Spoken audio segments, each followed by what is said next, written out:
বিগত প্রশ্ন সলভ করলেই শুধুমাত্র কমন পাওয়ার উদ্দেশ্য না, কমন তো পাওয়া যাইতে পারে, সাথে এই টাইপের প্রশ্নগুলা থেকেও আরো অন্যান্য প্রশ্নের যেই জটিলতা আছে সেই জটিলতাগুলা ঠিক হবে। তো এই দফায় আমরা 7 নাম্বার চ্যাপ্টার দিয়ে শুরু করব, পদার্থের গাঠনিক ধর্ম। তো প্রত্যেকটা অধ্যায়কে আমরা 2টা সেগমেন্টে ভাগ করব এবং 2টা সেগমেন্টের ভিতরে একটা সেগমেন্ট হবে 25 থেকে 20 পর্যন্ত। এই টাইমের মধ্যে সমসাময়িক যে প্রশ্নগুলো আছে সেগুলো, এবং পরবর্তীতে পরের ক্লাসে আমরা করব 15 থেকে 20 এই সময়ের ভিতরে যে প্রশ্নগুলো আসছে সেগুলোর সমাধান। তো আজকের ক্লাসে প্রথম ক্লাস, যে ক্লাসে আমরা করব প্রথম অংশটুকু 2020 থেকে 2025 পর্যন্ত। প্রথম প্রশ্ন: একই দৈর্ঘ্য প্রস্থচ্ছেদের দুটি তারের ইয়ং-এর গুণাঙ্ক y1 ও y2 হলে তার দুটিকে পরপর যুক্ত করলে যুক্ত অবস্থায় ইয়ং-এর গুণাঙ্ক y1 এবং y2 এর মাধ্যমে প্রকাশ করো। এই প্রশ্নটা আসছিল বুয়েটে 24-25-এ। তো এখন একটা y1 এটা হলো একটা ইয়ং-এর গুণাঙ্ক, y2 এটা আরেকটা ইয়ং-এর গুণাঙ্ক, তার মানে দুইটা তারকে একসাথে যুক্ত করে একটা তার তৈরি করা হলো, এবং ওই তারের জন্য ইয়ং-এর গুণাঙ্ক কত হবে।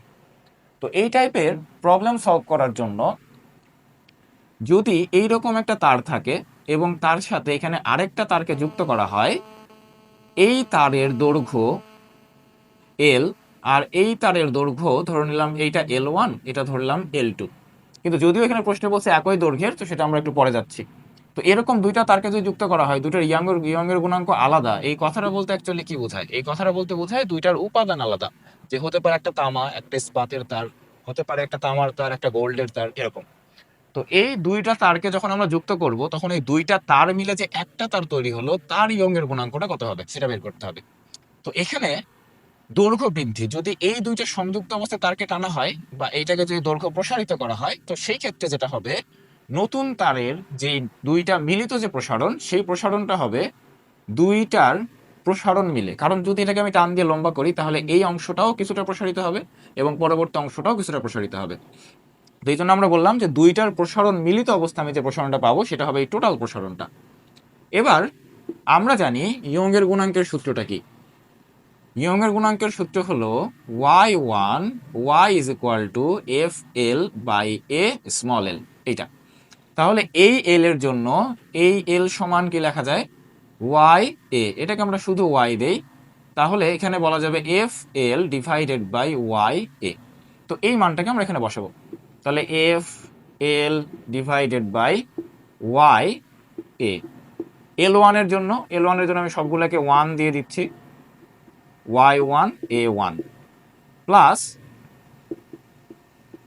f2 l2 y2 a2, এরকম। তো এই সূত্রটাকে জাস্ট 1 এবং 1 এর জন্য 1 এবং 2 এর জন্য 2 হিসেবে ইউজ করা হলো। এবার একই দৈর্ঘ্যের বলছে, তার মানে প্রথম তারটার আদি দৈর্ঘ্য যা হবে পরের তারটার আদি দৈর্ঘ্য সেম হবে, তার মানে L1 আর L2 হলো সমান। তো এইটার জন্য L1 এবং L2 দুইটা যেহেতু সমান, তো দুইটাকে আমরা L লিখবো। তাহলে এখানে আর 1 2 দেওয়ার প্রয়োজন পড়তেছে না, এখানে একবারেই এটাকে বাদ দিয়ে দিলাম। তো এবার উভয় পাশ থেকে তাহলে L গুলাকে কাটা দিয়ে দেওয়া যায়, তাহলে শুধু F থাকে এখানে। আচ্ছা, নিচে থাকে Y। এবার একই দৈর্ঘ্য প্রস্থচ্ছেদ মানে ক্ষেত্রফল, তার মানে দুইটা তারের ক্ষেত্রফলই same, A1 is equal to A2। তো এই ক্ষেত্রে এখানেও আমরা A থেকে 1 এবং A থেকে 2 দুইটাকে বাদ দিয়ে দিলাম, তাহলে উভয় পাশ থেকে এ গুলা কাটা চলে গেল। তো এখানে থাকে F1 divided by Y1 plus F2 divided by Y2, এটা লেখা যায়। এবার যখন আমি এই একটা তার যে কোনো দুইটা তারকে যুক্ত করার পরে এই তারে যখন কোনো ভর ঝুলাই দেওয়া হয় এবং ওই যে বলটা ক্রিয়া করে, এই বলটা দুইটা তারের উপরে সমানভাবে বল প্রয়োগ হয়, এই বলটা প্রত্যেকটা দৈর্ঘ্যে সমানভাবে বল কাজ করে। এখানেও যে পরিমাণ বল অ্যাপ্লাই হবে, ঠিক আগের দৈর্ঘ্যটাতেও বল সেম থাকবে। তো এই জন্য আমরা এখানে এফটাকেও 1 2 না লিখে দুইটাকে সমান বল হিসেবে লিখে দিলাম। তো এই অবস্থায় সব দিকে এফটা কাটা চলে যাবে, থাকে 1 by Y y1 plus 1 by y2। এখন 1 বাই ওয়াই, এখানে যদি আমরা y1 y2 কে লসাগু করি, তাহলে উপরে পাওয়া যায় y1 প্লাস y2, এবং এইটাকে উল্টাই দিলে যেহেতু আমাদের y বের করতে হবে, তো এটাকে 1 বাই ওয়াই আছে, উল্টাই দিলে উপরে আসবে y1 y2, নিচে আসবে y1 প্লাস y2। তো এইটাই প্রশ্নে চাওয়া হয়েছে, বলছে কি যে নতুন যে ইয়ং এর গুণাঙ্কটা হবে, যে যুক্ত অবস্থায় ইয়ং এর গুণাঙ্ক যে ওয়াই, সেই ওয়াইটাকে y1 এবং y2 এর মাধ্যমে প্রকাশ করতে বলছে। তো এটাই হলো আমাদের সেই y1 এবং y2 এর মাধ্যমে প্রকাশ। এখানে একটা প্রশ্ন, যে প্রশ্নটা রুয়েট 2বার এবং বুটেক্সে 1বার। তো বিগত সালের প্রশ্ন যে একদমই কমন আসে না, বিষয়টা কিন্তু এমন না, মাঝে মাঝে অনেক প্রশ্নই রিপিট হয়। তো এখন এই প্রশ্নে কি বলছে, একই ব্যাসের দুটি তামার তারের দৈর্ঘ্যের অনুপাত দেওয়া আছে। দৈর্ঘ্যের অনুপাত মানে হলো আদি দৈর্ঘ্যের অনুপাত অ্যাকচুয়ালি। একই বলে প্রসারিত করলে, যে একই বলে, দুইটার ক্ষেত্রে বল সেম, একই বলে প্রসারিত করলে তার দুটির বিকৃতির অনুপাত কত হবে? আচ্ছা, তাহলে এখানে কি কি একই সেটা আমরা একটু খেয়াল করি। কি কি একই? একই হলো ব্যাস। তাহলে ব্যাস যদি একই হয়, তার মানে বলা যায় যে তাদের ব্যাসার্ধটাও একই হবে, R1 is equal two R2। আরেকটা হলো বল। তাহলে বল একই হওয়া মানে F1 is equal two F2, দুইটা সেম। তাহলে আর থেকে আবার এই জায়গাতে আমাদের আর কোন কাজে লাগে? এই জায়গাতে আমাদের আর লাগে শুধুমাত্র ক্ষেত্রফলের জন্য। তাহলে R1 সমান R2 যদি হয়, তো এখান থেকে আমরা বলতেই পারি যে দুইটার ক্ষেত্রফল সমান হবে, A1 is equal to A2। তাহলে এখান থেকে আবার আরেকটা সিদ্ধান্ত যাওয়া যায়, সেটা কি? দুইটার বল সেম, দুইটার ক্ষেত্রফল সেম। তো আমরা জানি যে পি বা পীড়ন, এখানে একটা পীড়ন বলে একটা জিনিস আছে। তো এই পীড়নের ক্ষেত্রে যদি বল এবং ক্ষেত্রফল দুইজনের সেম হয়, তাহলে কি দুইজনের পীড়নও সেম হবে। তাহলে আমরা বলতে পারি যে P1 is equal two P2। এইটা একটা জিনিস পাওয়া গেল। আরেকটা জিনিস কি পাওয়া যাবে দেখো, দুটি তামার তার, তাহলে দুইটাই যেহেতু তামার তার, তাহলে উপাদান তো চেঞ্জ হয়নি, তাহলে সেক্ষেত্রে দুইটার জন্য ইয়ং এর গুণাঙ্ক সেম হবে। এক্ষেত্রে যদি আমরা দুইটা সমীকরণ নেই দুইটা তারের জন্য, তাহলে দেখো y ইজ ইকুয়াল টু, উপরে হলো পীড়ন বা পি, তাহলে y1 p1 ডিভাইডেড বাই, নিচে কি হয়? নিচে হয় বিকৃতি, নিচে হয় বিকৃতি। তাহলে এক্ষেত্রে কিন্তু আমাদের দৈর্ঘ্যের অনুপাতটা কোনো কাজেই আসতেছে না, পীড়ন বাই বিকৃতি। আচ্ছা, তাহলে এই বিকৃতিটাকেও আমি 1 হিসেবে দিয়ে দিলাম, যেটা প্রথমটার জন্য বিকৃতি। এরপরে আবার y2 সমান দিলাম পরেরটার পীড়ন ডিভাইডেড বাই পরেরটার বিকৃতি। তাহলে এই বিকৃতিটাও 2 হিসেবে দিলাম। তো এবার দেখো, আমরা এখানে বলেই দিছি যে y1 আর y2 সমান এবং p1 আর p2 সমান। তাহলে সেই হিসেবে এইটা y12 লেখার কোনো প্রয়োজন থাকতেছে না, p1 p2 লেখার কোনো প্রয়োজন থাকতেছে না। তাহলে সবই দুইটা সমীকরণকে যদি আমি ভাগ করে দিই, তাহলে কি হবে? y কাটা চলে যাবে, p কাটা চলে যাবে, তাহলে কোনো সংখ্যাই থাকে না, শুধুমাত্র 1 থাকে। তাহলে এই ক্ষেত্রে কিন্তু আমরা এখান থেকে একবারেই বলে দিতে পারি যে বিকৃতি প্রথমটা এবং দ্বিতীয়টার বিকৃতি, এদের দুইজনার বিকৃতির সমান হবে 1:1, কারণ এখানে কোনো সংখ্যা থাকতেছে না।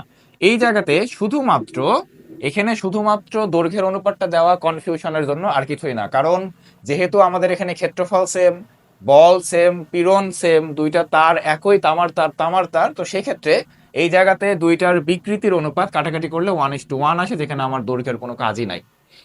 তো এবার আমরা চলে যাবো পরবর্তী প্রশ্নে। এই প্রশ্নটা কি বলছে দেখো, এই প্রশ্নটা আসছিল সিকেরোয়েট। সিকেরোয়েট মানে হলো ইঞ্জিনিয়ারিং, যখন মাঝখানে কিছু পরীক্ষা গুচ্ছ আকারে হয়েছিল, ইঞ্জিনিয়ারিং গুচ্ছ, ঠিক সেই সময়। এবং সেই প্রশ্নটা, এই প্রশ্নটা আসছে 2বার পরপর। দুটি ভিন্ন পদার্থের তৈরি। আমাদের প্রতিটা প্রশ্নের প্রত্যেকটা ওয়ার্ড টু ওয়ার্ড একটু অ্যানালাইসিস করতে হবে যে আসলে কি বলতেছে সেই ওয়ার্ড দ্বারা, সেটাকে আমি ম্যাথমেটিক্যালি কিভাবে ধরতে পারি ম্যাথের ভিতরে। দুটি ভিন্ন পদার্থের মানে কি? y1 এবং y2 দুটার ইয়ং এর গুণাঙ্ক আলাদা। পদার্থ বা উপাদানের উপরে ডিপেন্ড করে শুধুমাত্র একটা জিনিস, সেটা ইয়ং এর গুণাঙ্ক। এবং প্রত্যেকটি 2 মিটার লম্বা। তাহলে প্রত্যেকটি 2 মিটার লম্বা, এই কথাটার মানে কি? এই কথাটার মানে হলো L1 এবং L2 এই দুইটা সমানই হলো 2 মিটার এবং 2 মিলিমিটার ব্যাস বিশিষ্ট। তার মানে দুইটার ব্যাসই হলো 2 মিলিমিটার। তাহলে আমরা বলতে পারি যে R1 সমান R2 2/2 ব্যাসার্ধ ইজ ইকুয়াল টু 1 ইন্টু 10⁻³ এত মিটার। তাহলে একবার আমরা ব্যাসার্ধটা বের করে নিলাম। এবার দুটি তারকে সিরিজে জোড়া দিয়ে, তাহলে সিরিজে জোড়া দেওয়া মানে কি? একটার সাথে আরেকটা, ওই যে আমরা প্রথম যে অঙ্কটা করলাম ঠিক সেটার মতো, একটার সাথে আরেকটাকে এইভাবে যুক্ত করা হয়েছে। তাহলে দুইটাকে যদি এইভাবে জোড়া দেওয়া হয়, তাহলে ওই 1 নম্বর অঙ্কে দেখো, 1 নম্বর অঙ্কে আমরা ইয়ং এর গুণাঙ্ক বের করে আসছিলাম, এরকম ছিল যে y1 y2 divided by y1 plus y2। তাহলে এই দুইটা তার মিলায় একটা ইয়ং এর গুণাঙ্ক হবে এই সূত্র দ্বারা। এটা আমরা এখানে আর ক্যালকুলেশন করলাম না, এটা অলরেডি করে আসছি আমরা 1 নম্বরে। তো এখন জোড়া দিয়ে তারটিকে কি পরিমাণ বল প্রয়োগ করলে, তাহলে আমাদের এখানে বের করতে বলছে তারা বল, কি পরিমাণ বল প্রয়োগ করা হলে এটি সর্বমোট এত মিলিমিটার প্রসারিত হবে। আচ্ছা, দেখো এখানে y1 y2 এর মান দেওয়া আছে। তো আমরা কি করব, যে পুরা তারটাকে মনে মনে একটা তার হিসেবে কনসিডার করব। তাহলে সেক্ষেত্রে কি হবে? y ইজ ইকুয়াল টু, সূত্র কি? FL/AL। এবার আসো, এখান থেকে আমাদের বের করতে বলতেছে এফ, তাহলে F is equal to Y A small L divided by F capital L. এখন এই যে ওয়াই, এই ওয়াইটা আমরা পাবো কোথায়? এই যে দুইটা ওয়াই থেকে। তাহলে এখানে এই মানগুলোকে যদি আমরা বসাই দিই, এই যে ওয়াই ওয়ান 2 ইন্টু 10⁻11 এবং ওয়াই টু 7 ইন্টু 10⁻11, তাহলে 2 ইন্টু 10⁻11 ইন্টু 7 ইন্টু 10⁻11, নিচে আবার দুইটার যোগ 7 ইন্টু 10⁻11, এই দুটাকে ক্যালকুলেশন করলে এখানে আমরা একটা মান পাবো। তো ওই মানটা আমরা এখানে ইউজ করব। এর পরবর্তীতে আমাদের দরকার ক্ষেত্রফল। আচ্ছা, এখন ক্ষেত্রফলের ক্ষেত্রে দুইটা যেহেতু তার, তাহলে ক্ষেত্রফল কি হবে? দুটো ব্যাসার্ধ থেকে যোগ হবে, গুণ হবে না ভাগ হবে? কিছুই হবে না। কারণ কি, দেখো দুইটার যেহেতু ব্যাসার্ধ সেম, তো ব্যাসার্ধ সেম মানে কি, এই যে এই রকম এই তারটা যতটুকু চওড়া, এরপরে নিচে যে তারটা আছে সেটা ততটুকুই চওড়া। তাহলে এদের এই চওড়ার পরিমাণটা যেহেতু সেম, তার মানে এই পুরো অংশের জন্য ব্যাসার্ধ সেমই হবে, মানে ব্যাসার্ধ একটাই হবে, পাই আর স্কোয়ার। এখানে আর1 এবং আর2 নেওয়ার কোনো দরকার নাই, কারণ এইখানটুকুর ব্যাসার্ধ যা, এইখানটুকুর ব্যাসার্ধ বা ব্যাস তো তাই। তার মানে তার দুটা যদি দুইটা কনসিডার না করে আমি একটা তার চিন্তা করতাম, তার ক্ষেত্রে তো ব্যাসার্ধ আমি একটাই নিতাম।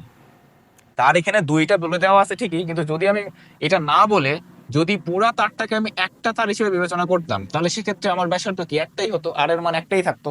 তো ওই হিসেবে এটা পাই আর স্কোয়ারই হবে। এবং এই এলটা হলো টোটাল দৈর্ঘ্য প্রসারণ কত? 0.9 মিলিমিটার। তাহলে 0.9 ইন্টু 10⁻³ এরপরে নিচে হলো, ও আচ্ছা এখানে আমাদের শুধুমাত্র এল হবে, এফ তো নিয়ে নিছে এখানে। আচ্ছা, তাহলে এখানে এল হবে 2 মিটার লম্বা। আচ্ছা 2 মিটার লম্বা ছিল, যেহেতু দুইটা মিলিয়ে নিছি আমরা, এখানে দৈর্ঘ্যটা কিন্তু চেঞ্জ হবে, কারণ এইটা হলো 2 মিটার লম্বা, আবার এইখান থেকে নিচেরটা 2 মিটার লম্বা। তাহলে 2 + 2 দুইটার জন্য দুইটা দৈর্ঘ্য, যেহেতু দুইটা তারকে আমি যুক্ত করছি, তাহলে লম্বাটা কি বড় হবে, বাট প্রসারণ হবে না এক্সট্রা করে আর। তো এই জন্য ব্যাসার্ধের ক্ষেত্রে আর একটাই। এরপরে এখানে যখন আমি ওয়াইয়ের এই মানটাকে বসাই দিব, ওয়াইয়ের এই মানটা এখানে বসাই দিলে যে আনসার পাওয়া যাবে, সেটাই হবে আমাদের কাঙ্ক্ষিত উত্তর। তো আমরা এই দফায় পরবর্তী প্রশ্ন সলভ করব, যে প্রশ্নটা আসছিল এমআইএসটি পরীক্ষায় অ্যাডমিশনে 2024-25, খুবই রিসেন্ট প্রশ্ন। তো এখানে দেওয়া আছে একটা ঘনত্ব এবং আরেকটা ঘনত্ব বের করতে বলছে। তো বিষয়টা কি, অ্যাকচুয়ালি আয়তন গুণাঙ্ক দেওয়া আছে এবং চাপ দেওয়া আছে। তো যখন কোনো বস্তুকে চাপ প্রয়োগ করা হয়, তখন চাপ প্রয়োগ করলে তার আয়তন কমে, আর যখন তার আয়তন কমে তখন সেই ক্ষেত্রে ঘনত্ব কিছুটা হলেও বাড়বে। তো এই জায়গাতে আমরা সেই ঘনত্বটাই বের করব, যে পরবর্তী ঘনত্বটা কত হবে, এবং এই প্রশ্নটা খুবই গুরুত্বপূর্ণ একটা প্রশ্ন। তো এই ক্ষেত্রে আমরা শুরু করব আয়তন গুণাঙ্কের সূত্র দিয়ে। তো যদি আমরা আয়তন গুণাঙ্কের সূত্রটা দিয়ে শুরু করি, দেখো তাহলে কি হয়। আয়তন গুণাঙ্কের সূত্রটা কি ছিল? বি, বি মানে হলো বাল্ক মডুলাস বা আয়তন গুণাঙ্ক।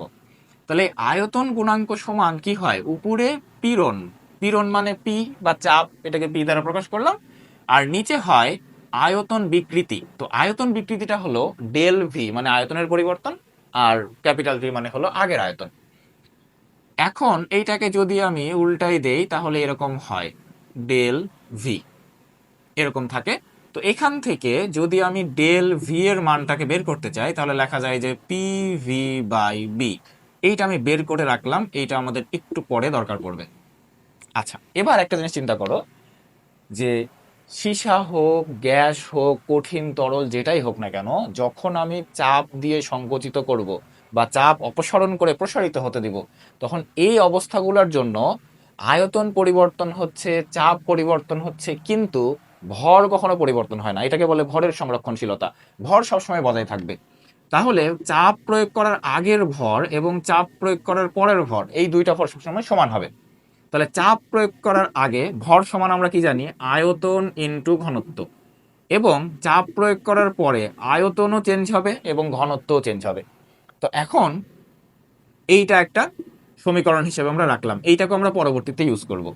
এখন দেখো তো, আয়তন যে ভি প্রাইম হলো, তো যখন আমরা চাপ প্রয়োগ করবো তখন কি আয়তন কমে যাবে? তাহলে আয়তন কমবে কতটুকু, কিভাবে কমবে? আগে যে আয়তনটা ছিল ওখান থেকে ডেল ভি, মানে যে পরিমাণ আয়তনটা পরিবর্তন হলো, ওটাকে যদি আমি বাদ দিয়ে দিই, তাহলে কি হচ্ছে, তাহলে এখানে পাওয়া যাচ্ছে যে আদি আয়তন থেকে ওই পরিবর্তনটুকু বাদ দিয়ে দিলে কি পাবো, আমরা পরবর্তী আয়তন পাবো।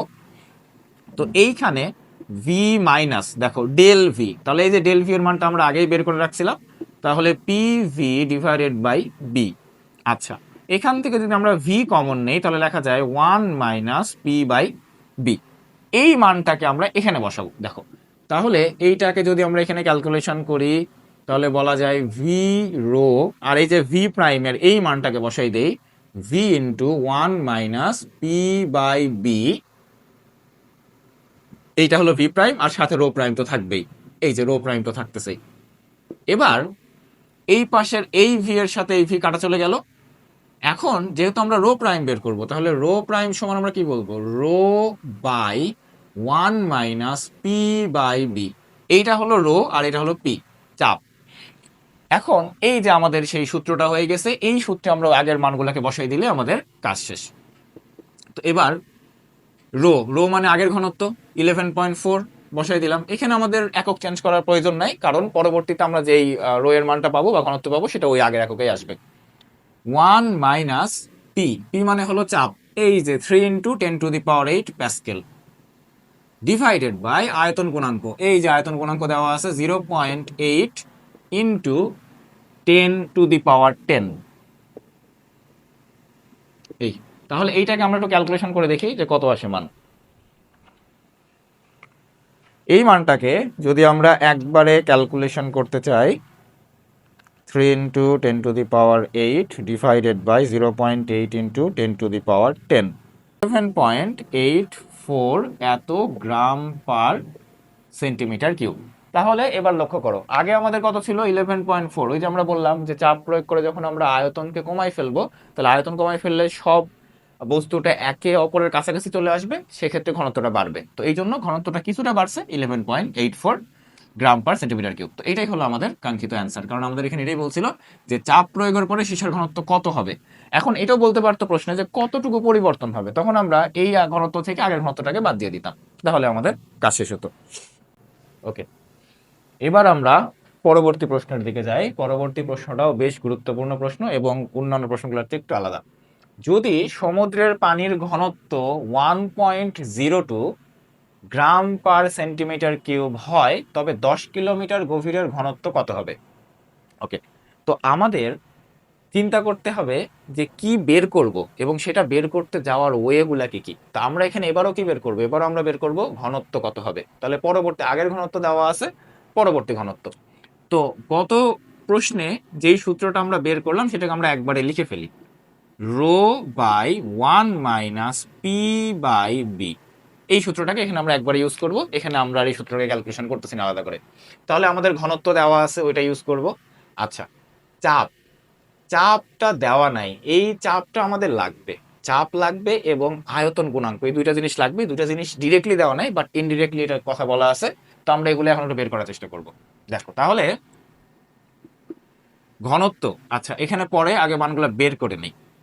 তাহলে চাপ, চাপ বের করবো কিভাবে, এই যে 10 কিলোমিটার, 10 কিলোমিটার যখন আমরা গভীরে যাব, তখন 10 কিলোমিটার গভীরে গেলে আমরা ওখানে একটা চাপ পাবো। তো এই চাপটা আলাদা করে বের করে নেই। আমরা জানি চাপের সূত্র P = H রো জি। তাহলে যেহেতু পানির ঘনত্ব 1.02 এত গ্রাম পার সিসি বা সেন্টিমিটার কিউব, তো এখানে 10 কিলোমিটার 10 ইন্টু 1000, আর এইটাকে এই ঘনত্বটাই আমরা ইউজ করব পানির জন্য। এবার 1.02 এইটাকে যদি আমরা 1000 দিয়ে গুণ করি তাহলে সেটা হয়ে যাবে কেজি পার মিটার কিউব, আর সাথে লাগবে 9.8। তাহলে এইটাই হলো আমাদের চাপ। তাহলে এখানে চাপের মান কত আসে, 10 ইন্টু 1000, 1.02 ইন্টু 1000, 9.8,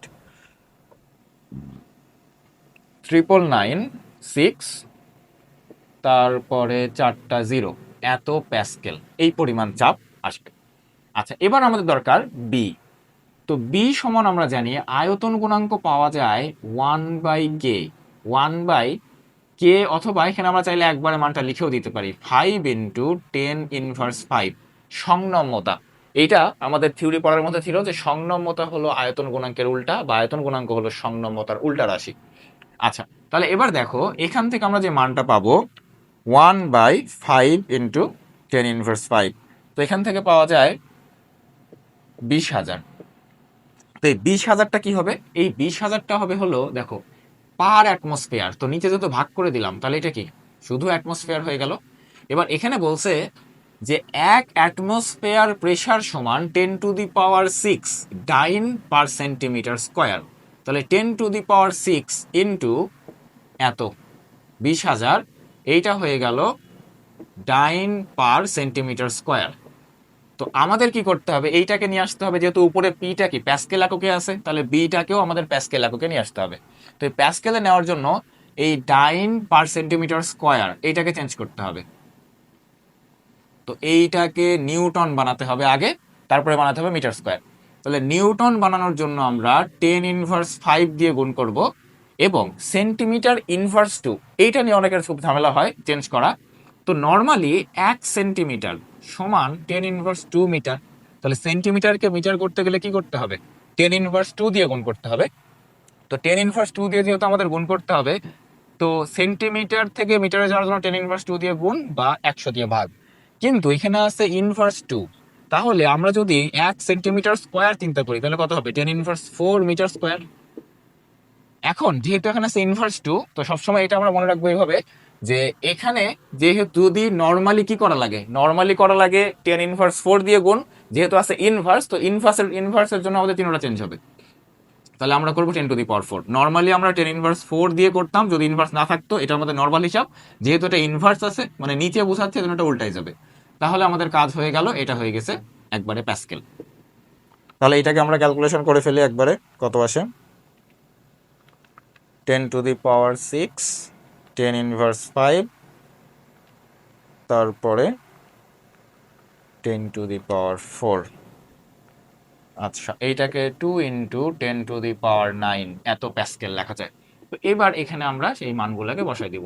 1.02 1 মাইনাস পি হলো 999.6 4টা 0 ডিভাইডেড বাই 2 × 10⁹ এবার একবারে ক্যালকুলেশন, 1.02 ডিভাইডেড বাই 1 মাইনাস 999.6 2 × 10⁹ আচ্ছা, তাহলে আসে 1.0737 এত গ্রাম পার সেন্টিমিটার কিউব।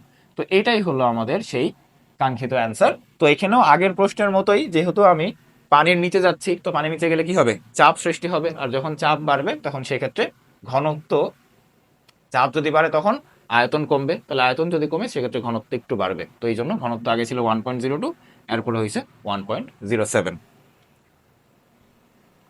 দুইটা বেশ কঠিন অঙ্ক শেষ করার পরে এবার আমরা যাব একদম খুবই সহজ একটা প্রশ্ন, খুবই সহজ।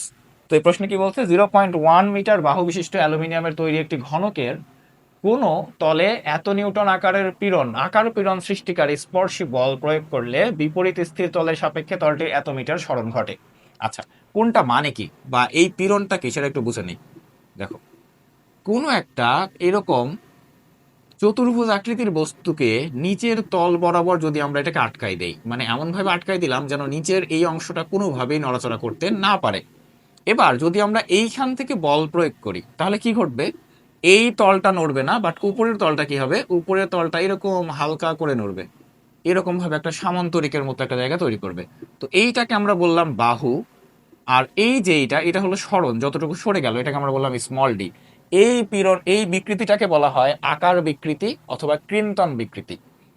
তো এখানে এই যে স্মল ডি আর এই যে ক্যাপিটাল ডি আর এখানে যে কোণটা তৈরি হয়, এই কোণটাই মূলত কৌণিক বিকৃতি।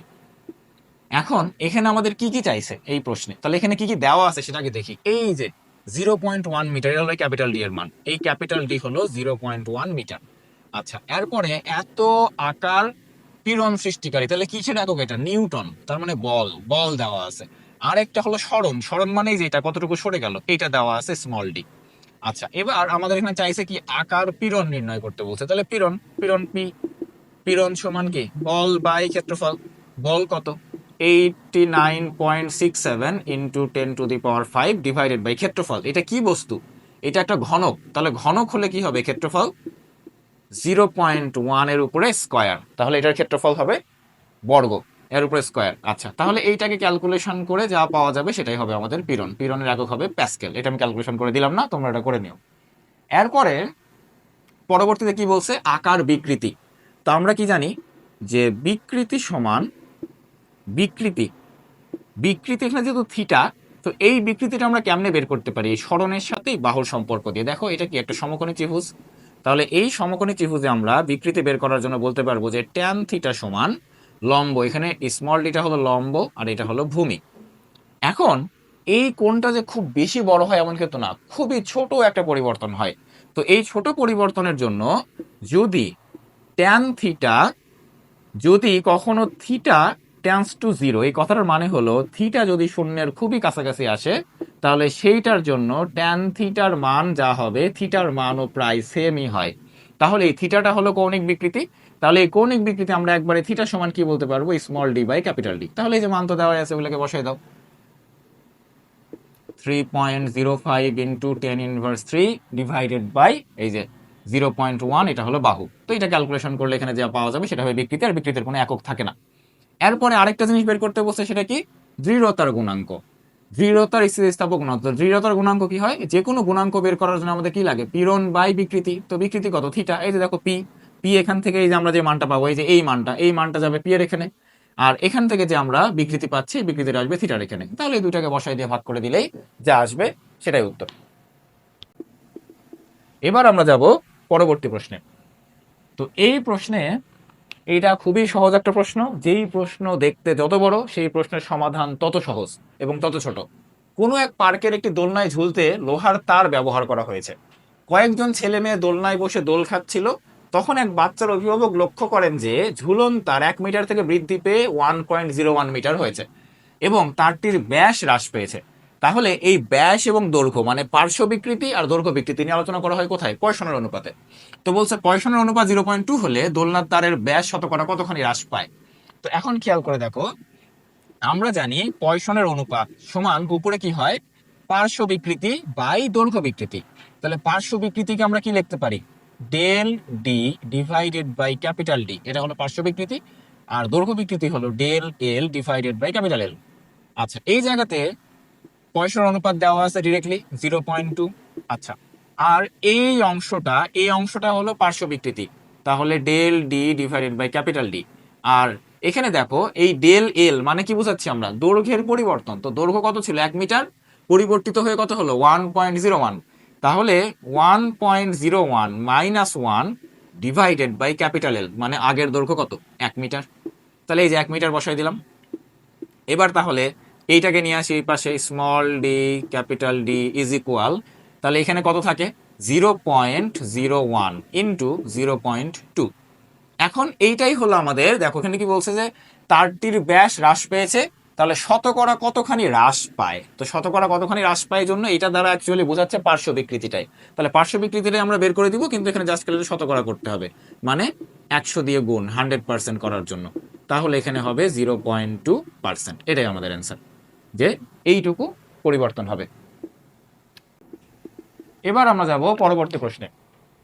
দেখো এই প্রশ্নটা বেশ সহজ এবং এই প্রশ্নটা আসছে একদম লেটেস্ট লাস্ট পরীক্ষাতে বুয়েট অ্যাডমিশনে।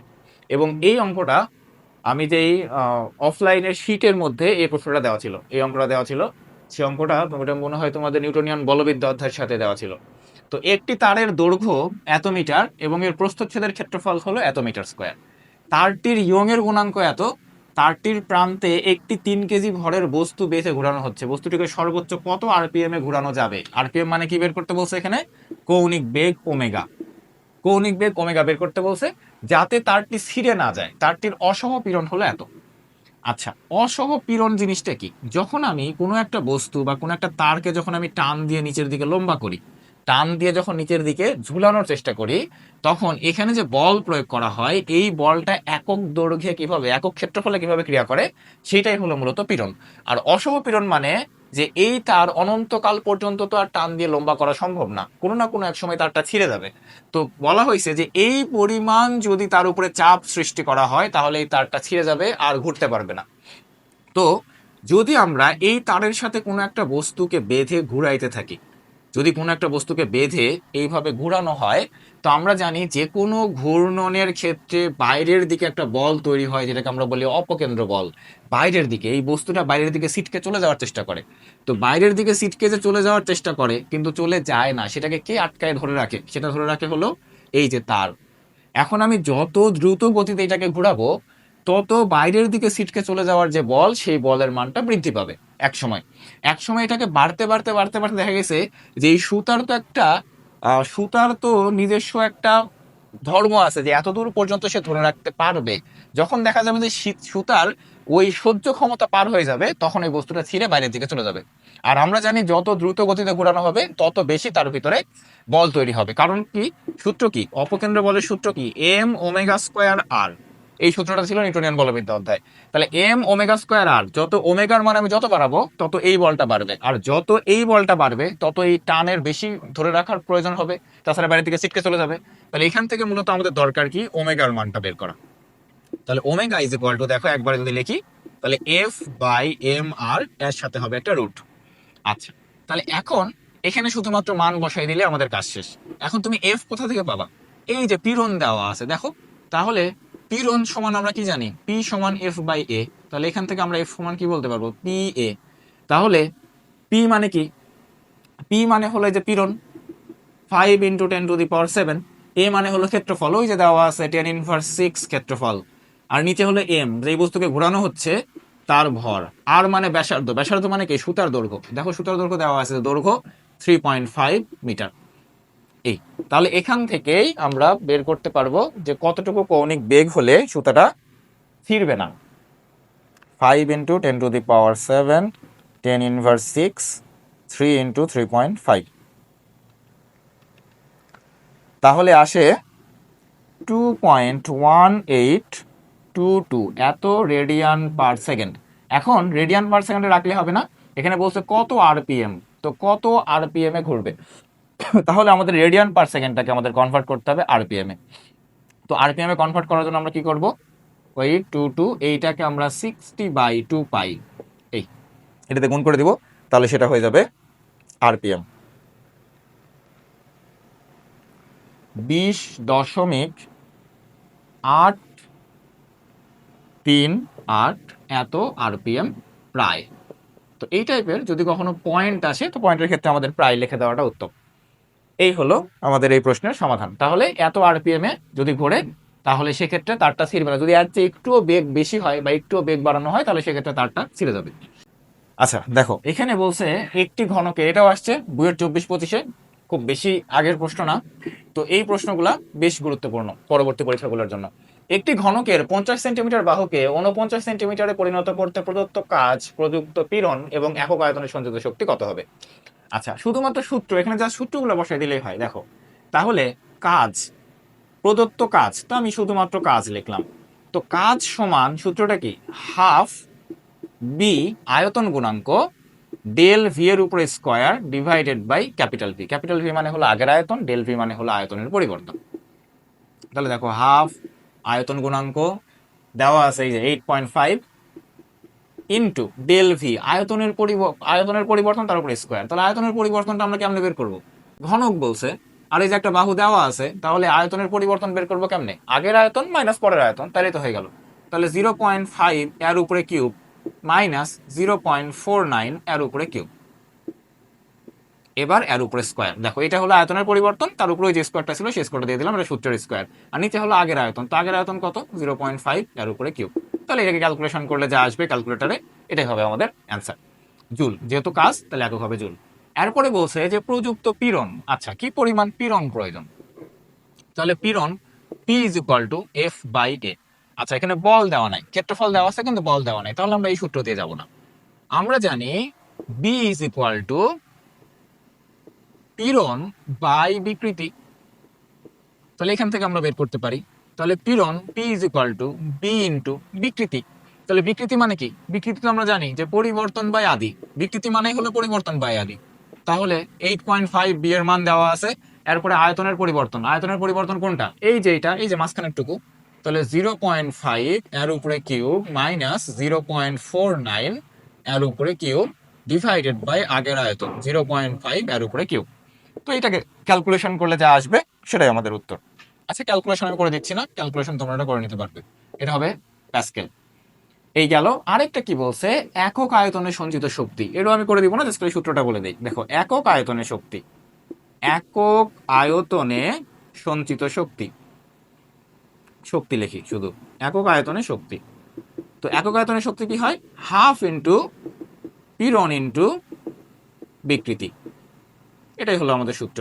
তাহলে হাফ পীড়নের মান, এই যে এখান থেকে পীড়ন তো বের করতেছো, এই পীড়নটা এখানে বসাই দাও, তাহলে কাজ শেষ। ইন্টু বিকৃতি, বিকৃতি মানে কি? ওই যে ডেল ভি বাই ভি, এই যে এখানে এই যে এই অংশটুকু, ডেল ভি বাই ভি মানে কি? এই যে এই অংশটুকু ক্যালকুলেশন করো, তাহলে হয়ে গেল। তাহলে এই তিনটা জিনিসই এই প্রশ্নে বের করতে বলছে। আচ্ছা, পরবর্তী প্রশ্ন কি বলছে? 1 মিলিমিটার ব্যাসার্ধ বিশিষ্ট তামার তারে 2 কেজি ভর ঝুলালে দৈর্ঘ্য বৃদ্ধি পায় ও পরে ছিঁড়ে যায়, উষ্ণতা বৃদ্ধি কত? আচ্ছা দেখো, তো এখানে যখন আমি ভর ঝুলাই দিব, ভর ঝুলাই দিলে কি হবে? শক্তি তৈরি হবে, সঞ্চিত শক্তি বা বিভব শক্তি। এই শক্তি থেকে উৎপন্ন হবে তাপ শক্তি। আমরা জানি যে শক্তির বিভিন্ন রূপান্তর হয় বিভিন্ন স্টেজে। তাহলে এখানে শক্তিটা কি হবে? Half Y A L square divided by L, এটা হলো শক্তি। এই সূত্রটা পড়া হয়েছে থিওরির ভিতরে, তো এটাকে আলাদা করে আলোচনা করার প্রয়োজন নাই এখানে। সেটা থেকে তৈরি হবে তাপ শক্তি। তাহলে তাপ শক্তি কি হবে? এখানে আপেক্ষিক তাপ অবশ্যই এম এস ডেল থিটা। এই তো এখান থেকে আমাদের এই যে ডেল থিটার মানটা বের করতে বলছে। তো আসো, আমরা এখানে সব মান তো দেওয়া নাই, কিছু কিছু কাটাকাটি করা যায় কিনা সেই জিনিসপত্রগুলো একটু খেয়াল করি। ওয়াই ইয়ং এর গুণাঙ্ক দেওয়া আছে, দেওয়া আছে, তাহলে ওয়াই নিয়ে কোনো অসুবিধা নেই। এ ক্ষেত্রফল দেওয়া নেই, আচ্ছা ক্ষেত্রফল ওই পাশে কাটা যাবে। এরপরে small L square by capital L, small L ব্যাসার্ধ দেওয়া আছে, আচ্ছা ওইখান থেকে ক্ষেত্রফল বের করা যায় তো, আচ্ছা দরকার নেই। এম ভর সমান কি লেখা যায়? আয়তন ইন্টু ঘনত্ব, তারপরে এস ডেল থিটা, যেহেতু একই তার, তাহলে এই পাশে এর ভর সমান আয়তন ইন্টু ঘনত্ব যদি হয়, তো এই আয়তন ক্ষেত্রফল সমান আবার কি লেখা যাবে? যে আয়তন সমান লেখা যাবে ক্ষেত্রফল ইন্টু দৈর্ঘ্য, আয়তন সমান লেখা যাবে ক্ষেত্রফল ইন্টু দৈর্ঘ্য। তাহলে দেখো দুটো যেহেতু একই তার, এই পাশেটা হলো তার তারের বিভব শক্তি আর ওই পাশেটা হলো তারের আপেক্ষিক তাপের তাপ শক্তি। তাহলে এখান থেকে এই এর সাথে এটা কাটা চলে যায়, আর হাফ ওয়াই, এই এলটাকে যদি এই পাশে নিয়ে আসি তাহলে small L by capital L, এর উপরে হবে হোল স্কোয়ার, আর এখানে থাকবে রো এস ডেল থিটা। আচ্ছা এস এর মানও দেওয়া আছে। এবার এখান থেকে আমরা বের করব small L by capital L. আচ্ছা কিন্তু সমস্যা হলো, দেখো স্মল এল ক্যাপিটাল এল এগুলো তো দেওয়া নাই, দৈর্ঘ্য বৃদ্ধি পায় বলছে, কতটুকু পায় সেটা তো বলেনি। আচ্ছা তাহলে দৈর্ঘ্য বৃদ্ধি পাচ্ছে, এইটাকে আমাদের কিভাবে হিসাব করা যায়? তাহলে দৈর্ঘ্য বৃদ্ধি পায়, আচ্ছা আসো দেখি আমরা। y is equal to F capital L by A small L, এই সূত্র থেকে একটু চেষ্টা করি যে এটাকে বের করে নেওয়া যায় কিনা আলাদা করে। Small L by capital L সমান কি লেখা যাবে?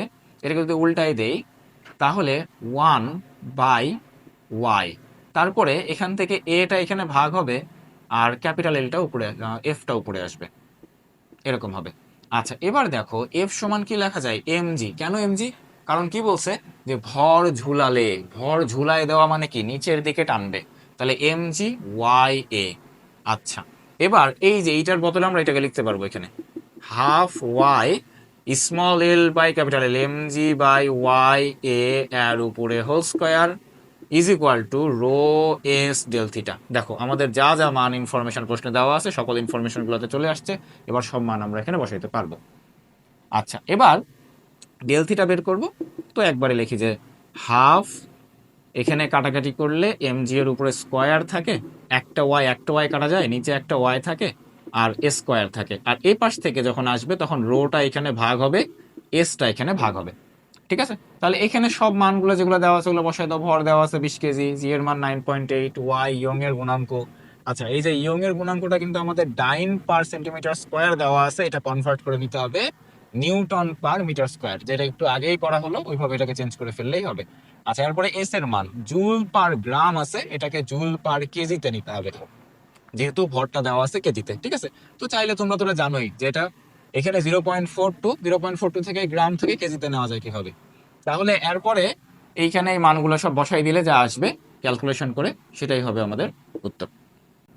আচ্ছা এখানে 1 সেন্টিমিটার ব্যাসের একটি সাবানের বুদবুদ ধীরে ধীরে 10 সেন্টিমিটার ব্যাসে ফুলিয়ে তোলা হয়। আচ্ছা সাবানের বুদবুদ মানে হলো গোল একটা ফ্যানার মতো একটা জিনিস, যেটা এরকম চিকন পাতলা একটা লেয়ার থাকে, ভিতরে একটা বাতাসের চাপ থাকে এবং বাইরে থেকে একটা বাতাসের চাপ থাকে, এরকম দুইটা লেয়ার থাকে, এটাকে বলা হয় একটা সাবানের বুদবুদ বা ফ্যানা। তাহলে সেটা আস্তে আস্তে 1 সেন্টিমিটার থেকে বড় হতে হতে কত হয়? 10 সেন্টিমিটার পর্যন্ত হয়। এতে কি পরিমাণ কাজ করা হয়? তাহলে এখানে কাজের যেই সূত্রটা, সেই সূত্রটা কি, ডাব্লিউ ইজ ইকুয়াল টু 4 পাই, এখানে আমি পরবর্তী আর, আচ্ছা এটাকে আমি বললাম ক্যাপিটাল আর স্কোয়ার, মাইনাস এখানে হয় এন স্মল আর স্কোয়ার ইন্টু টান বল। তো এখানে এন এর মানটা যেহেতু এখানে বলছে কি একটি সাবানের বুদবুদ, তাহলে এন 1 হয়ে যাবে, এন না লিখলেও চলবে। এবার এখানে আসো টান বল। এই টান বলটা হলো নর্মালি সূত্রে ছিল টি, কিন্তু এখানে হবে 2t। কারণ কি, এই অঙ্কটা বিশেষ করে ম্যাক্সিমাম ক্ষেত্রে পানির ফোঁটার জন্য আসে। তো পানির ফোঁটাগুলা কেমন হয় দেখতে, পানির ফোঁটাগুলো দেখো, পানির ফোঁটাগুলো ভিতরের পুরো অংশটা নিরেট হয়, পানি দ্বারা ভর্তি থাকে। পানির ফোঁটাগুলার ভিতরে যে পানির ফোঁটা তৈরি হয়, এই পানির ফোঁটা বা বৃষ্টির পানির ফোঁটা, এই সকলগুলার ভিতরে নিরেট সম্পূর্ণ পানি দ্বারা ভর্তি থাকে। কিন্তু সাবানের ফেনা বা সাবানের বুদবুদের ক্ষেত্রে যেটা ঘটে সেটা হলো ভিতরে থাকে বাতাস। তাহলে ভিতরে এই যে একটা লেয়ার আছে, এই লেয়ার বরাবর একটা টান বল ক্রিয়া করবে, এবং এই বাইরের যে পৃষ্ঠ আছে সেটা বরাবর একটা টান বল ক্রিয়া করবে। তো দুইটা টান বল হওয়ার কারণে দুইটা পৃষ্ঠে, এই জন্য এখানে 2 দিয়ে গুণ করতে হবে। তাহলে সেম অঙ্কটাই যদি পানির ফোঁটার ক্ষেত্রে বলতো, যে এরকম অঙ্ক কিন্তু পানির ফোঁটার ক্ষেত্রে অনেক আসে এইচএসসি পরীক্ষাতে, যেখানে বলা হয় যে ছোট ছোট পানির ফোঁটা মিলে একটা বড় ফোঁটা তৈরি হলো, একটা বড় ফোঁটাকে স্প্রে করে অনেক ছোট ছোট ফোঁটাতে পরিণত করা হলো, ওই সকল ক্ষেত্রে আমাদের 2t নেওয়ার কোনো প্রয়োজন পড়ে না। বাট এখানে 2t নিতে হবে এই জন্যই যে সাবানের ফেনা বা বুদবুদের ভিতরের একটা পৃষ্ঠ থাকে এবং বাইরের একটা পৃষ্ঠ থাকে। তো ভিতরের যে পৃষ্ঠ, এই পৃষ্ঠে একটা টান বল ক্রিয়া করবে, বাইরের যে পৃষ্ঠ সেই পৃষ্ঠে টান বল ক্রিয়া করবে। এরপর এখানে বাকি মানগুলোকে বসাই দিলে হয়ে যাবে, এটা আমি ক্যালকুলেশন করে দিব না, তোমরা করতে পারবে। ক্যাপিটাল আর হলো বড় ব্যাস, তো এটাকে যদি আমি ব্যাসার্ধ করি 2 দিয়ে ভাগ, তাহলে হবে 5 সেন্টিমিটার। তো এটাকে মিটার করলে 10⁻² মিটার। আর স্মল আর কি হবে, স্মল আর হবে 1 সেন্টিমিটার, তো 1 কে 2 দিয়ে ভাগ করলে এটা হয়ে যাবে সেন্টিমিটার। তো 0.5, এইটাকে যখন আমি আবার 10⁻² দিয়ে গুণ করব তখন সেটা হয়ে যাবে মিটার। এখানে এই মানগুলা টান বলের মান দেওয়া আছে, এখানে কিছুই চেঞ্জ করার দরকার নাই, একক টান বল ডিরেক্ট বসাই দিলেই হয়ে গেল। এরপরে আমরা যাব পরবর্তী প্রশ্নে। দেখো পরবর্তী প্রশ্ন, এটাই হলো আমাদের আজকের ক্লাসের শেষ প্রশ্ন। তো এই প্রশ্নে বলছে 10 মিটার দীর্ঘ 2 মিলিমিটার ব্যাসের একটি তারের এক প্রান্তে 100 কেজি ভর চাপানো হলে তা 0.5 মিলিমিটার প্রসারিত হয়। তারের মধ্যে সঞ্চিত বিভব শক্তি কত হবে? তারের সঞ্চিত বিভব শক্তি হয় হাফ এফ এল। এইটা হলো বিভব শক্তি বা তারের শক্তি। তাহলে এফ মানে বল, বল কি বলছে ভর ঝুলানো হলে, তাহলে কি এমজি। আর স্মল এল মানে কতটুকু প্রসারিত হবে, তাহলে হাফ এম হলো 100 ইন্টু 9.8, আর স্মল এল কত 0.5 মিলিমিটার প্রসারিত হয়। এখানে আমাদের এই দীর্ঘ ব্যাস এগুলোর কোনো কাজ নাই, তাহলে 0.5 ইন্টু 10⁻3। আচ্ছা এখানে যে এককটা আসবে সেটা হবে জুল। তো আসো এইটাকে আমরা একটু ক্যালকুলেশন করে দেখি যে কত আসে। 0.5 ইন্টু 10⁻3, তাহলে ক্যালকুলেশন করলে পাওয়া যায় 0.245 এত জুল। তাহলে এইটা এত জুল, কিন্তু প্রশ্নে কি চাইছে, প্রশ্নে বলছে আর্ক বের করতে, কত আর্ক। তাহলে জুল মানে কি, দেখো জুল মানে হলো নিউটন মিটার, আর আর্ক মানে কি, আর্ক মানে হলো ডাইন, বলের একক ডাইন, আর সেন্টিমিটার। তাহলে আমাদের নিউটন থেকে কি করতে হবে, ডাইনে আসতে হবে, মিটার থেকে কোথায় আসতে হবে, সেন্টিমিটারে আসতে হবে। তাহলে 0.245 নিউটন থেকে ডাইনে আসে কিভাবে, নিউটন থেকে ডাইনে আসে 10⁵ দিয়ে গুণ করে, আর মিটার থেকে সেন্টিমিটারে আসে কিভাবে, 100 দিয়ে গুণ করে। তাহলে এবার এটাকে আমরা এইভাবে লিখতে পারি 2.45 ইন্টু 10⁶ এত জুল। তো এটাই হলো আমাদের, সরি এত আর্ক, এটাই হলো আমাদের কাঙ্ক্ষিত অ্যান্সার।